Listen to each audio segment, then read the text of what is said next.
할렐루야. 아멘. 오늘도 고려가 복된 날 주임제를 나오신 사랑하시는 성도님들을 축복합니다.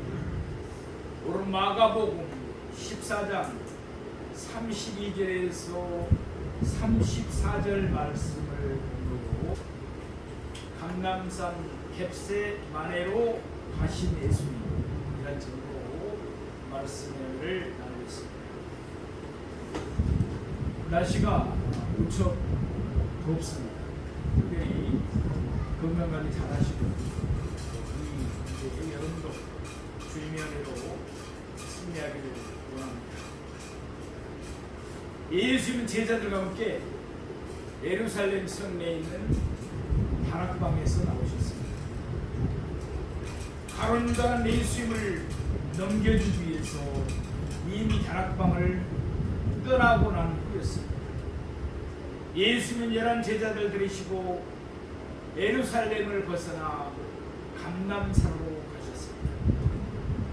감람산이라는 명칭은 그곳에 감람나무, 곧 올리브 나무가 많이 있었기 때문에 생겨난 일입니다. 지금도 그곳에는 감람나무들이 많이 자라고 있습니다. 예수님이 감람산으로 가신 것은 그곳에 있는 겟세마네 동산에서 기도하기 위함이었습니다. 예수님은 겟세마네 동산으로 가시는 도중에 제자들에게 경고의 말씀을 주셨습니다. 예수님은 그날 밤 그들이 예수님을 다 버릴 것이라고 말씀하셨습니다. 또한 베드로가 그날 밤 닭이 2번 울기 전에 3번 예수님을 부인할 것이라고 말씀하셨습니다. 예수님은 제자들이 자신들의 연약함을 깨닫기를 바랬습니다. 예수님은 그들이 오직 기도하면서 예수님만을 힘있게 의지하기를 바라셨습니다. 그러나 제자들은 자신들을 가신하면서 예수님의 경고의 말씀을 받아들이지 않았습니다. 그러더니 결국 그날 밤 그들은 다 예수님을 부인했습니다. 베드로는 예수님을 3번이나 부인했습니다. 그러나 예수님의 은혜로 그들은 회복이 되었고 변화를 받게 되었습니다. 예수님은 세상에 있는 자기 사람들을 사랑하시되 끝까지 사랑하셨습니다. 드디어 예수님은 제자들과 함께 겟세마네에 이르셨습니다. 예수님은 3번에 걸쳐 같은 제목으로 기도하셨습니다. 예수님은 기도와 기도 사이마다 제자들에게 돌아오셨습니다. 예수님은 고뇌에 찬 기도를 들으시는 도중에도 제자들을 결코 잊지 않으셨던 것입니다. 진실로 예수님은 세상에 있는 자기 사람들을 사랑하시되 끝까지 사랑하셨습니다. 오늘 보면은 예수님이 십자가를 앞에 두시고 기도하시기로 정한 바로 직전의 상황을 말씀하고 있습니다. 그러니까 오늘 보면은 겟세마네 기도의 서론에 해당하는 셈입니다. 오늘의 말씀을 통해서 예수님이 우리에게 주신 교훈을 풍성히 받기를 원합니다. 특별히 우리가 시험을 당했을 때 시험을 이기는 비결을 깨닫기를 원합니다. 그러면 이제부터 오늘 본문의 말씀을 3대지로 나누어서 좀 더 자세하게 상고해 보겠습니다. 첫째로 예수님은 기도하셨습니다. 우리 오늘 본문 마가복음 18장 32절 말씀을 보겠습니다. 그들이 겟세마네라는 곳에 이르되 예수께서 제자들에게 이르시되 내가 기도할 동안에 너희는 여기 앉아 있으라 하시고 아멘. 예수님은 가론유다를 제외한 나머지 11 제자들과 함께 겟세마네라는 곳에 이르셨습니다. 요한복음 18장 1절 말씀과 같이 겟세마네는 감람산에 있는 한 동산이었습니다. 그 뜻은 기름을 짜는 틀이라는 뜻입니다. 그곳에 감람나무의 열매, 그러니까 감람나무를 짜는 틀이 있어서 그런 명칭이 붙여진 것으로 알고 있습니다. 우리는 예수님이 예루살렘으로 들어갔을 때 타셨던 나귀 새끼의 주인이 누구인지 알지 못합니다. 또한 우리는 예수님이 예루살렘에서 제자들과 함께 유월절 음식을 드셨던 다락방의 주인이 누구인지 알지 못합니다. 성경이 그들의 이름을 밝히지 않기 때문입니다. 마찬가지로 우리는 오늘 본문에 나오는 겟세마네 동산의 주인이 누구인지도 알 수가 없습니다. 다만 그들 모두는 예수를 믿는 사람들이었음이 분명합니다. 이들은 이름도 없이 빛도 없이 감사함으로 예수님을 섬겼습니다. 우리의 섬김도 이와 같기를 원합니다. 요한복음 18장 2절 말씀과 같이 겟세마네 동산은 예수님과 예수님의 제자들이 가끔 모여 기도하던 곳이었습니다. 예수님은 제자들과 함께 베다니에 있는 나사로의 집에서 유숙하실 때도 있었습니다. 그런 한 집에서 많은 인원이 계속해서 유숙하기란 불편한 점이 많았을 것입니다. 그래서 날이 저물어 예수님이 베다니에 있는 나사로의 집에 가지 아니하시고 예수는 제자들을 데리고 겟세마네 동산으로 가셨습니다. 예수는 그곳에서 기도도 하시고 제자들을 가르쳤습니다. 그러기에 가룟 유다도 그곳을 잘 알고 있었습니다. 예수님이 예루살렘 성내에 있는 다락방으로 가실 때 예수님은 가룟 유다가 사전에 그 장소를 알지 못하게 하셨습니다. 그러나 이제는 더 이상 예수님이 가룟 유다에게 자신이 계실 곳을 숨길 필요가 없었습니다. 이제는 때가 되었기 때문입니다. 예수님은 겟세마네 동산에서 하나님께 기도하시면서 하나님과 함께하는 시간을 가지실 것입니다. 그런 후에 곧바로 예수님은 그곳에서 잡히실 것입니다. 그래서 예수님은 일부러 제자들과 함께 가룟 유다도 알고 있는 겟세마네 동산으로 가셨던 것입니다. 오늘 본문 중간에 있는 말씀입니다. 예수께서 제자들에게 이르시되, 이때 제자들은 12명의 제자들 중에 가룟 유다를 뺀 11명의 제자들을 말합니다. 예수는 그들에게 이와 같이 말씀하셨습니다. 내가 기도할 동안에 너희는 여기 앉아 있으라. 예수님이 제자들을 이끄시고 겟세마네 동산으로 오신 것은 하나님께 기도하시기 위함이었습니다. 예수님은 자신이 하나님께 기도하는 동안 아무에게도 방해를 받기를 원하지 않으셨습니다. 요한복음 18장 1절 말씀을 보면 예수님은 제자들과 함께 겟세마네 동산으로 들어가셨다고 했습니다. 이는 겟세마네 동산이 울타리로 돌려있고 또한 동산을 출입하는 문이 있었음을 뜻합니다. 그러니까 예수님은 8명의 제자들에게 동산 입구를 지키게 하셨습니다. 이제 곧 예수님은 잡히셔서 죽임을 당할 것입니다. 그러나 그 앞서 예수님은 하나님께 기도하면서 자신의 마음을 하나님께 쏟아놓기를 바라셨습니다. 그리고 이를 통해서 예수님은 제자들에게 시험을 이기는 길이 기도에 있음을 보여주고자 하셨습니다. 이미 예수님은 제자들에게 이와 같이 기도하라고 가르치셨습니다. 마태복음 6장 13절의 말씀, 우리를 시험에 들게 하지 마옵시고 다만 악에서 구하옵소서. 아멘. 우리가 잘 알고 있는 주기도문에 있는 내용입니다. 시험에 들지 않고 악에서 구함을 받으려면 기도를 통해서 하나님의 은혜를 받아야 합니다. 게라산 아래에서 제자들은 귀신 들린 아이의 귀신을 쫓아내지 못했습니다.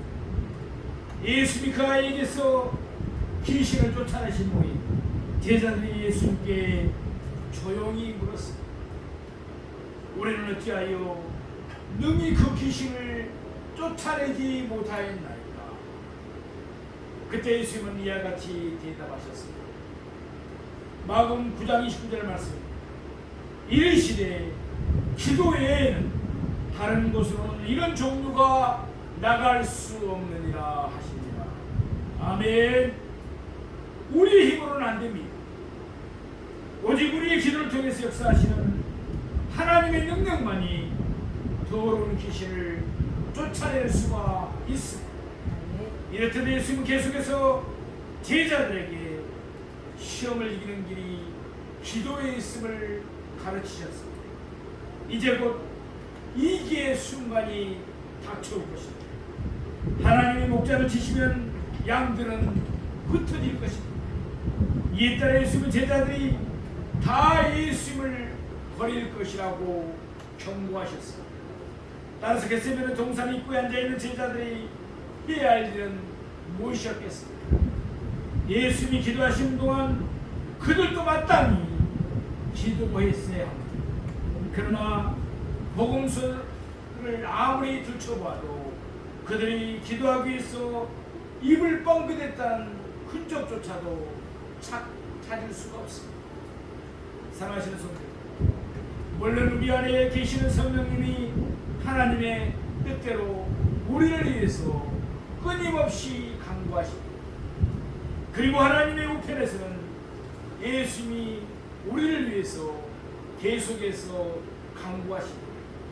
그러므로 우리의 믿음이 상실되거나 완전히 떨어지지는 않습니다. 그럴지라도 우리는 기도하셔야 합니다. 아니면 시험에 들어서 악에 빠지기 때문에 그렇습니다. 예수님이 가르치시고 또한 예수님이 벌을 보이신 대로 늘 기도하기에 힘쓰십시오. 그래서 날마다 시험을 이기고 승리의 삶을 사는 우리 모두가 되기를 축복합니다. 둘째로 예수님은 매우 놀라시며 슬퍼하셨습니다. 우리는 보는 마가복음 14장 33절 말씀 보겠습니다. 베드로와 야고보와 요한을 데리고 가실새 심히 놀라시며 슬퍼하사. 예수님은 8명의 제자들로 하여금 겟세마네 동산의 입구를 지키게 하셨습니다. 그러나 예수님은 3명의 제자들, 곧 베드로와 야고보와 요한을 데리시고 겟세마네 동산 안으로 들어가셨습니다. 이들 3명은 예수님의 최측근에 있는 제자들이었습니다. 예수님이 해당장 야이로의 죽은 딸을 살리실 때도, 또한 예수님이 변화산에서 자신의 영광을 드러내실 때도 예수님은 이들 3사람만 데리고 가셨습니다. 마찬가지로 이번에도 예수님은 이들 3명의 제자들만 데리고 겟세마네 동산에 들어가셨습니다. 그러나 세 제자들은 자신들을 가신하면서 기도하지 않았습니다. 이들은 자신들을 가신하며 기도하지 않은 것이 얼마나 위험한가를 이제 자기들이 시험에 빠지고 난 다음에 깨닫게 되었습니다. 계속해서 오늘 본문 34절 후반부에 있는 말씀입니다. 심히 놀라시며 슬퍼하사. 예수님은 심히 놀라시며 슬퍼하셨습니다. 예수님은 앞으로 자신이 당하신 일로 인해서 심히 놀라셨습니다. 그리고 슬퍼하셨습니다. 먼저 오늘 보면은 예수님이 심히 놀라셨다고 말씀합니다. 예수님은 모든 것을 다 아시는 하나님이십니다. 그런데 예수님이 심히 놀라셔야 할 만큼 충격적이고 뜻밖의 일이 예수님을 기다리고 있었다는 말씀입니다. 그렇습니다. 물론 예수님이 심히 놀라신 것은 십자가에 당하실 육체적인 고통 때문은 아니셨습니다. 예수님이 십자가를 지시기 위해서 이 땅에 오셨기 때문입니다. 또한 예수님이 당하셨던 심적인 고통도 매우 컸던 것은 사실입니다. 예수님은 세상 만물을 지으신 하나님이십니다. 그런 예수님이 피조물로부터 침매침을 당하시고 채찍에 맞으시고 십자가에 못 박히실 것입니다. 그러나 이것들도 예수님이 이미 다 아시는 일이기 때문에 예수님을 심히 놀라시게 만들 수는 없었습니다. 그러면 무엇이 예수님을 심히 놀라게 했을까요? 예수님은 영원하신 하나님이십니다. 그러나 히브리서 2장 9절 말씀과 예수는 이제 곧 모든 사람을 위해서 죽임을 맛보실 것입니다. 그때 예수님은 모든 사람의 모든 죄를 한꺼번에 홀로 담당하실 것입니다. 예수님은 거룩하신 하나님이십니다. 예수님은 죄를 알지도 못하신 분이십니다. 그러나 예수님은 우리를 대신하여 죄가 되셔야 했습니다. 그로 인해 예수님은 모든 사람에게 모든 죄에서 내제할 하나님의 진노를 한꺼번에 홀로 다 받으셔야 했습니다. 그러니 어찌 예수님이 심히 놀라지 않으실 수가 있었겠습니까? 영원하신 하나님이 죽음을 맛보셔야 했습니다. 거룩하신 하나님이 죄가 되셔야 했습니다. 그리고 하나님의 모든 진노를 다 받으셔야 했습니다. 그러니 예수님이 심히 놀라신 것은 지극히 당연한 일입니다. 오늘 본문은 예수님이 슬퍼하셨다고 말씀합니다. 성경에는 예수님이 웃으셨다는 기록은 단 한 번도 없습니다. 그러나 예수님이 슬퍼하신 모습은 자주 나옵니다. 예컨대 요한복음 11장 35절 말씀을 보면 예수님은 나사로의 죽음에 눈물을 흘리셨습니다. 또한 누가복음 19장 41절 말씀을 보면 예수는 곧 멸망할 예루살렘을 보시고 우셨습니다. 그러나 그 어느 때보다도 예수님은 겟세마네에서 가장 슬퍼하셨습니다. 그래서 히브리서 5장 7절 말씀을 보면 이때 예수님은 심한 통곡과 눈물로 하나님께 기도하셨음을 알 수가 있습니다. 그러면 예수님은 겟세마네 동산에서 그토록 슬퍼하셨습니다. 예수님이 요단강에서 세례를 받으셨습니다. 또한 예수님이 베라산에서 자신의 영광을 드러냈습니다. 하나님은 예수님을 가르쳐 이와 같이 말씀하셨습니다. 이는 내 사랑하는 아들이요 내 기뻐하는 자라. 아멘. 예수는 하나님과 영원히 하나이십니다. 그러나 이제 예수는 하나님에게서 버림을 받으실 것입니다. 그래서 예수님은 십자가에서 크게 소리치셨습니다. 엘리 엘리 라마 사박다니, 나의 하나님 나의 하나님 어찌하여 나를 버리셨나이까. 비록 일시적이긴 했지만 예수는 하나님에게서 버림을 받으셔야만 했습니다. 이것이 예수님에게는 가장 슬픈 일이었습니다. 그래서 예수님은 십자가에서 크게 소리 지르시며 하나님에게서 버림을 받으시는 자신의 슬픔을 고통스럽게 나타내셨던 것입니다. 사랑하시는 성도, 우리도 때로 살아가노라 심히 놀랍고 슬픈 일을 당할 수도 있습니다. 그럴 때 예수님이 우리에게 본을 보이신 대로 우리도 우리의 겟세마네 시간을 가져야 합니다. 하나님께 나아가서 기도하면서 우리의 마음을 그대로 쏟아 놓으십시오. 예수님도 심히 놀라시며 슬퍼하셨습니다. 그러므로 예수님은 우리의 처지를 모두 이해하십니다. 예수님은 우리를 위로하시며 우리의 짐을 대신 맡으실 것입니다. 예수님을 피난처로 삼고 늘 예수님의 이루를 받으며 날마다 승리의 삶을 사는 우리 모두가 되기를 축복합니다. 우리 오늘 보면은 마가복음 14장 34절 말씀을 보겠습니다. 말씀하시되 내 마음이 심히 고민하여 죽게 되었으니 너희는 여기 머물러 깨어있으라 하시고. 아멘.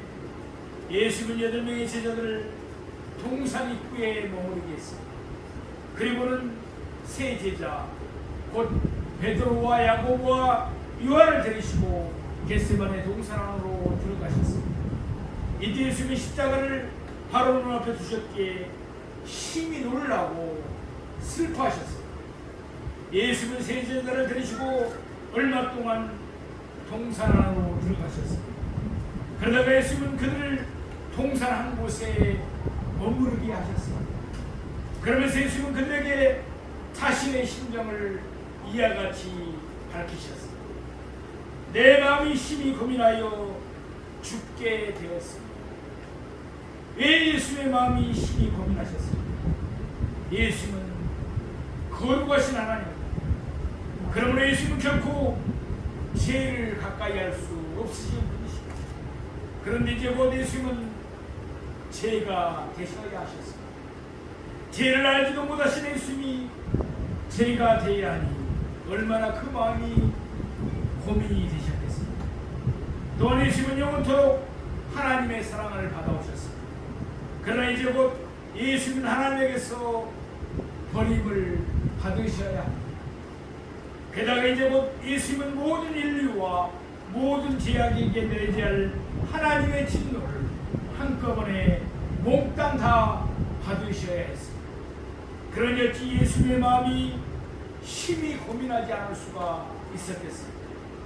예수는 거룩하신 하나님이시기 때문에 십자가로 인해서 그 마음이 심히 고민한 것은 너무도 당연한 일입니다. 그러면 예수님은 그 마음에 어느 정도로 심히 고민하셨습니다. 내 마음이 심히 고민하여 죽게 되었습니다. 예수님의 마음은 심히 고민하여 당장이라도 예수님이 죽게 되실 정도였습니다. 마음의 고민이 깊어지면 몸에 있는 모세 혈관이 팽창한다고 합니다. 그러다 보면 얼굴이 붉어지기도 하고 눈이 충혈되기도 합니다. 더 심해지면 모세 혈관이 터져버립니다. 그럼 그 피가 피부에 있는 땀샘을 통해서 몸 밖으로 나오게 됩니다. 그래서 누가복음 22장 44절 말씀을 보면 예수님이 겟세마네 동산에서 간절하게 기도하실 때 땀이 땅에 떨어지는 핏방울 같이 되었다고 말씀합니다. 오늘 보면서 예수님은 우리에게 죄의 심각성을 깨닫게 하십니다. 이제 곧 예수님은 모든 사람의 죄를 담당하실 것입니다. 그러나 예수님은 하나님의 버리심을 받으셔야 했습니다. 아울러 예수님은 하나님의 진노를 받으셔야 했습니다. 이 예수님은 심히 놀라시며 슬퍼하사 그 마음이 심히 고민하여 죽게 되었습니다. 우리도 죄의 심각성을 깨닫고 죄를 미워해야 합니다. 어느 정도 심히 슬퍼하며 놀라며 우리의 마음이 심히 고민하여 죽게 될 정도, 그래야 우리가 죄를 멀리할 수 있게 되는 것입니다. 다시 오늘 본문으로 들어갑니다. 예수는 세 제자에게 자신의 심정을 밝히시니 그들에게 이와 같이 말씀하십니다. 너희는 여기 머물러 깨어있으라. 그들은 이제 곧 무슨 일이 일어나는지 알고 있었습니다. 이미 가룟 유다는 예수를 배반하고 그들을 떠났습니다. 이제 곧 예수는 잡혀서 죽임을 당할 것입니다. 그들은 예수님에게서 그들이 다 예수를 버릴 것이고 또한 베드로는 세 번의 예수님을 부인할 것이라는 경고의 말씀도 들었습니다. 그렇다면 예수님이 기도하는 동안 그들도 깨어서 기도했어야만이 마땅합니다. 그러나 그들은 자신들이 강한 줄로 알았습니다. 그들은 자기들이 예수를 버리지도 아니하고 부인하지도 않을 것이라고 여겼습니다. 그래서 그들은 깨어서 기도하지 않고 다 잠을 잤습니다. 결국 그들은 시험에 다 빠지고 말았습니다. 그들은 깨어서 기도하지 않았기 때문에 시험에 길 준비를 전혀 갖추지를 못했던 것입니다. 잠자는 자는 시험을 이기지 못합니다. 오직 깨어서 기도하는 자만이 마귀의 시험을 이기게 되는 줄로 믿습니다. 이때 실패를 통해서 베드로는 큰 교훈을 받았습니다. 그래서 그는 깊이 각성하고 베드로전서 5장 8절에서 이와 같이 말씀하고 있습니다. 근신하라 깨어라 너희 대적 마귀가 우는 사자같이 두루 다니며 삼킬 자를 찾나니. 베드로는 깨어있지 않았다가 우는 사자같이 두루 다니며 삼킬 자를 찾는 마귀에게 삼킴을 당하고 말았습니다. 이제 그는 자신의 실패를 거울 삼아서 대적 마귀의 시험을 이기는 길은 오직 깨어서 기도하는 데 있음을 밝혔습니다. 사랑하시는 성도, 우리도 살아가는가 때로는 어려운 일을 당할 때도 있습니다. 때로는 우리에게도 이기의 순간이 찾아오기도 합니다. 그럴 때는 우리도 심히 놀랍고 슬프며 우리의 마음이 심히 고민을 되어 죽을 지경에 이르게 되기까지도 합니다. 그럴 때 내 힘만 의지하면 패할 수밖에 없습니다. 사람을 의지하면 실망할 수밖에 없습니다. 오늘 본문에서 예수님이 교훈하신 대로 우리는 겟세마네 동산의 시간을 가지십시다.